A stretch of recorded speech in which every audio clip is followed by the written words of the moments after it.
Hi friends, बरमोस academy के YouTube channel में आपका वेलकम है। और जो आज का वीडियो है हमारा आरएमएस के इंटरव्यू को लेके है। तो काफ़ी पेरेंट्स और काफ़ी स्टूडेंट बहुत ही ज़्यादा टेंशन में हैं। तो मैं बता देता हूं कि टेंशन नहीं लेना है। आपके पास बहुत ही कम टाइम है और इस टाइम में आपको अच्छी तरह से प्रिपरेशन करना है। ज़्यादा से ज़्यादा आपको तैयारी करना है और आप इस तैयारी को कैसे करें, इस वीडियो में आपको बेहद ही ज़्यादा हेल्प होने वाली है। तो ये वीडियो स्टार्टिंग से लेकर लास्ट तक देखिए। और मैं जो हमारे जो हेल्पलाइन नंबर है, इन पे आप कॉल करके इंटरव्यू के लिए कुछ कंटेंट भी ले सकते हो। हमारे पास जो इंटरव्यू की तैयारी कराते हैं टीचर्स, उनसे कुछ पीडीएफ ली हुई है, तो आपको हम वो सेंड कर देंगे, जिससे आपकी भी काफ़ी हेल्प होगी। तो चलिए मैं बताता हूँ कि आपको किस प्रकार से इंटरव्यू की प्रिपरेशन करना है। सबसे पहले हम जानेंगे कि इसमें क्या क्या पूछा जाएगा, है ना।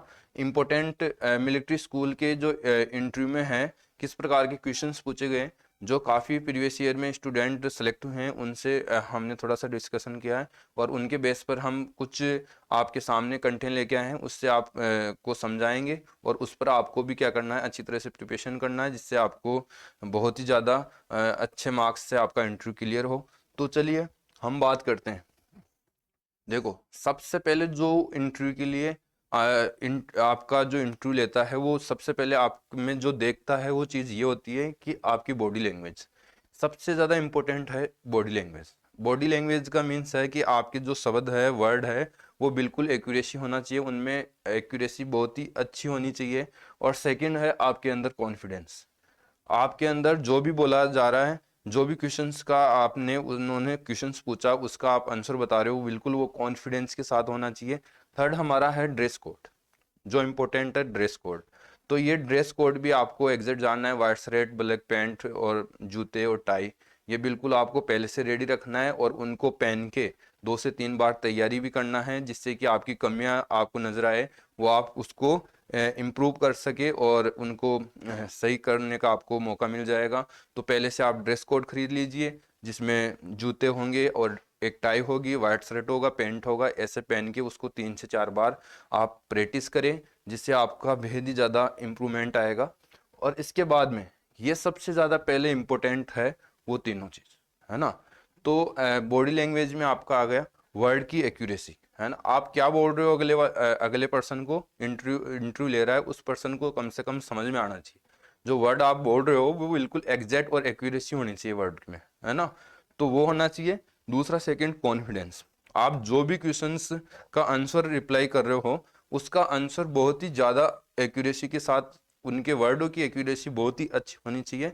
और तीसरी बात, ड्रेस कोड परफेक्ट तरीके से, है ना, पहना हुआ रहना चाहिए। जो इंटरव्यूअर का एक इंटरव्यू के लिए जाता है, जिसका बिल्कुल आप देख ले किसी का वीडियो, जिसमें ड्रेस कोड किस प्रकार से पहन के बच्चा इंटरव्यू दे रहा है, तो उस टाइप से आपको भी तैयार होना है। अगला नेक्स्ट हमारा है सिलेक्शन प्रोसेस। देखो, काफ़ी पेरेंट्सों का ये होता है कि इंटरव्यू कॉल होते ही आपका सिलेक्शन हो गया। ये सब अभी तक कुछ भी नहीं है। अभी आपका 3 गुना स्टूडेंट, मतलब 3 टाइम्स स्टूडेंट उन्होंने पास किया, उसमें आपकी स्टूडेंट का नंबर आया। अभी फाइनल सिलेक्शन नहीं हुआ है, तो आप ये फाइनल सिलेक्शन नहीं समझे।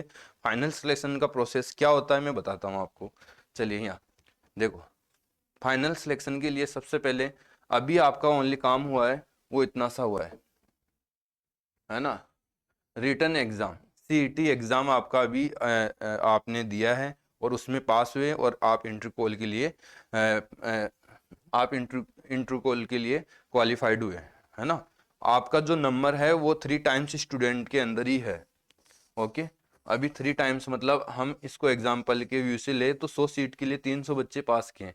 यहाँ मैं बात करूँ तो 1 सीट के लिए 3 स्टूडेंट पास किए हैं। ओके, अभी पास करने के बाद आप नेक्स्ट यहाँ 150 मार्क्स का आपका पेपर था, इसमें 20 मार्क्स और ऐड कर दीजिए, वो इंटरव्यू के हैं।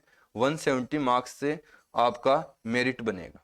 जितना बच्चे का स्कोर अप रहेगा, उसका 1 टाइम्स में नंबर आएगा। 1 टाइम्स वाले स्टूडेंट मेडिकल के लिए जाएंगे, और मेडिकल के बाद मेरिट आएगी, मेरिट के बाद फाइनल सिलेक्शन होगा। ओके, तो ये रहता है इसका सिलेक्शन प्रोसेस। तो आपको अभी टेंशन नहीं लेना, अभी तो आपको काफ़ी स्टेज से गुजरना है ना, और आपको विदाउट टेंशन से इनकी अच्छी तरह से तैयारी रखना है ना। इसके बाद हम बात करें, है ना, तो ये अच्छी तरह से समझ में आ गया होगा। नहीं समझ में आ रहा हो तो आप हमको कॉल करके अच्छी तरह से डिस्कशन कर लें, है ना। इसके बाद देखिए, इंटरव्यू में जो 2 पॉइंट के बारे में डिस्कशन होता है, वो पॉइंट है, फर्स्ट पॉइंट आपका सेल्फ इंट्रोडक्शन को लेके, सेकंड आपका सब्जेक्टिव पार्ट को लेके। सब्जेक्ट पार्ट को लेके हम बात करें तो अपनी स्टडी को लेके, अपनी पढ़ाई को लेके, जो भी आज तक आपने एंट्रेंस टेस्ट के लिए पास करने के लिए प्रिपरेशन किया है, उसमें से यदि आपको किस उस टाइप के क्वेश्चंस पुटअप कर सकता है तो वो किस टाइप के क्वेश्चन पुटअप करेगा आपको, मैं वो कंटेंट लेके आया हूँ, वो आपको टॉपिक को थोड़ा ध्यान में रखना है।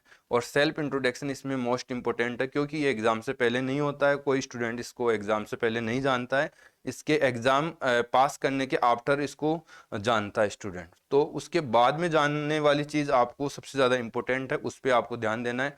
और मैक्सिमम जो इंटरव्यू होगा वो आपका सेल्फ इंट्रोडक्शन से होगा, क्वेश्चन पुटअप होगा तो वहाँ से आपसे किया जाएगा। जो इंटरव्यूअर है वो आपको सेल्फ इंट्रोडक्शन से पुटअप करेगा मैक्सिमम क्वेश्चन। ओके, तो मैं बात कर देता हूँ मैक्सिमम क्वेश्चन सेल्फ इंट्रोडक्शन। मैंने ये 13 पॉइंट लेके आया हूँ आपके सामने, या आपके पास 13 पॉइंट है, और इन पॉइंटों के बारे में आप क्लियर डिस्कशन कर लें, है ना। जैसे कि टेल अबाउट योर सेल्फ है, टेल अबाउट योर फैमिली है, तो ये मेरे पास 10 इसमें पॉइंट है। आप इसका पॉज करके वीडियो को आप क्या कीजिए, स्क्रीन शॉट ले लीजिए, और इसको फिर आप अपनी नोटबुक में इन 13 क्वेश्चन के बारे में डिटेल से राइट कीजिए, और इनके बारे में आप तैयारी करें। आप बोलना बोलना सीखें इनके बारे में कि हाँ चलो ये क्वेश्चन आपके सामने आ गया। जैसे टेल अबाउट योर फैमिली, तो अपनी फैमिली के बारे में बताना कि आप फैमिली के बारे में किस टाइप का इंट्रोडक्शन दे पा रहे हो, उसको बेस्ट बनाना है। ओके, उसको अच्छा करना है तैयार। ओके, वो सारे ये 13 है, और इनमें कॉन्फिडेंस के साथ उसका आंसर आना चाहिए, है ना। मैक्सिमम यहाँ से पूछा जाएगा आपको सॉरी। तो इसके बाद होता है आपका सब्जेक्टिव पार्ट, एक होता है आपका सब्जेक्टिव पार्ट। तो सब्जेक्टिव पार्ट से पहले आप इस चीज़ों के बारे में अच्छी तरह जान लें। यदि इनका आपको फुल डिटेल्स चाहिए तो आप हमको व्हाट्सएप पर मैसेज सेंड करो, हम आपको एक पीडीएफ सेंड करेंगे, उससे आप देख के एनालाइज कर सकते हो। वैसे उस टाइप का आपको प्लानिंग तैयार करके याद करना होगा, तो ये क्लियर कर ले। तो ये सारे है वो क्वेश्चंस अभी तक आरएमएस में पूछे जाने वाले क्वेश्चंस है इंटरव्यू के अंदर। तो इससे बाहर कुछ नहीं होता। क्लास 6 के स्टैंडर्ड बच्चे को इतना ही पूछा जाता है, इतना ज़्यादा डीपली इंटरव्यू नहीं होता है, ओनली उनका body language and confidence check किया जाता है। तो आप यहाँ तक क्लियर रखिए, कॉन्फिडेंस अच्छा बिल्डअप होना चाहिए। मेन इंपॉर्टेंट है रोल यहाँ कॉन्फिडेंस का, कॉन्फिडेंस प्लस आपका बॉडी लैंग्वेज, और इसके साथ साथ आपका ड्रेस कोड भी ठीक होना चाहिए। इसके बाद हम बात करें तो ये तो हो गया सेल्फ इंट्रोडक्शन को लेके। यदि बात करें हम सब्जेक्टिव पार्ट को, कि सर सब्जेक्टिव पार्ट से हम यदि हमसे क्वेश्चंस पुटअप करेगा, तो लास्ट टाइम हमने एक बच्चे से पूछा कि बेटा आपको कोई सब्जेक्टिव पार्ट से भी क्वेश्चंस पुटअप किया, तो उसने 2 सब्जेक्ट के बारे में बताया, मैथ एंड जीके। तो ओके, मैंने बट 3 सब्जेक्ट लेके आया हूँ यहाँ पे, तो मैं 2 सब्जेक्ट्स में बताता हूँ। जैसे मैथ्स के बारे में मैंने बच्चे से पूछा तो बेटा आपको किस में से क्वेश्चंस पूछा गया, तो उसने बोला कि मैंने रेक्टेंगल का एरिया पूछा गया। तो एरिया एंड पेरीमीटर और यूनिट के बारे में पूछा जा रहा था क्वेश्चंस, तो वो मैं टॉपिक के बारे में लेके आऊँ। लेकिन उसके साथ साथ मैंने एक आधे टॉपिक और ऐड किए हैं इसमें, तो उस के बारे में भी आपको जान के जाना है पहले से। इसके बाद मैं बात करूँ जनरल नॉलेज की, उसमें कौन कौन से टॉपिक के बारे में आपको नॉलेज में होना ज़रूरी है वो भी आपको बताऊंगा मैं क्लियर। इसके बाद मैं बात करूँ इंग्लिश। देखो इंग्लिश में वैसे आपसे डिस्कशन नहीं करता है क्वेश्चन, फिर भी आपको ग्रामर के बारे में जो मेन जैसे नाउन है, प्रोनाउन है, एडजेक्टिव है, तो इनकी डेफिनेशन जरूर आना चाहिए। ओके, तो इतना ही पूछ सकता है इंग्लिश में, बाकी इंग्लिश का ज़्यादा रोल नहीं रहता इसमें। बाकी रहेगा रोल वो ज़्यादा जनरल नॉलेज का रहेगा, सेकंड मैथ का रहेगा, थर्ड आपका इंग्लिश का रहेगा। तो मैं बात करता हूँ सबसे पहले मैथ्स में। तो मैथ्स में नंबर सिस्टम से क्वेश्चन पुटअप कर सकता है आपको, जैसे Indian system, international system. Indian system में कितने लाख से 1 मिलियन बनता है, कितने 1 मिलियन में कितने लाख होता है, तो इस टाइप के क्वेश्चन आपको पुटअप करेगा, है ना। 1 बिलियन में कितना करोड़ होता है ना, कितने करोड़ में 1 करोड़ में कितना मिलियन होता है। तो इस टाइप के छोटे छोटे क्वेश्चन आपको पुटअप करेगा, जो एक वाइवो की व्यू से आप देख सकते हो उसको।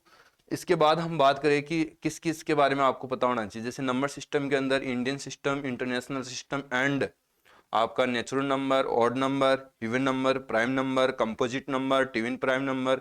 तो इस प्रकार के ये नंबर है, नंबर्स का नॉलेज बहुत ही ज़्यादा जरूरी है। इसमें आपको पूछा जा सकता है smallest prime number, smallest even prime number, total 100 तक की काउंटिंग में टोटल प्राइम नंबर। तो इस टाइप के आपको नॉलेज में होना जरूरी है, ये ही आपको ध्यान में रखना है। इसका सेकंड टॉपिक रहेगा मैथ का, वो रहेगा मेंसुरेशन। मेंसुरेशन में आपको एरिया एरिया आता है, और आप बोले तो वॉल्यूम, क्यूब एंड क्यूबॉइड का वॉल्यूम है ना, फोर वॉल एरिया है उसका एरिया, वो भी पूछा जा सकता है ना। मेंसुरेशन, पेरीमीटर है ना, फॉर्मूला आपको आना चाहिए। स्क्वायर, जिसके अंदर स्क्वायर है, रेक्टेंगल है, ट्राइंगल है, सर्किल है, एंगल है और यूनिट है। जैसे एरिया का यूनिट क्या होता है, स्क्वायर होता है।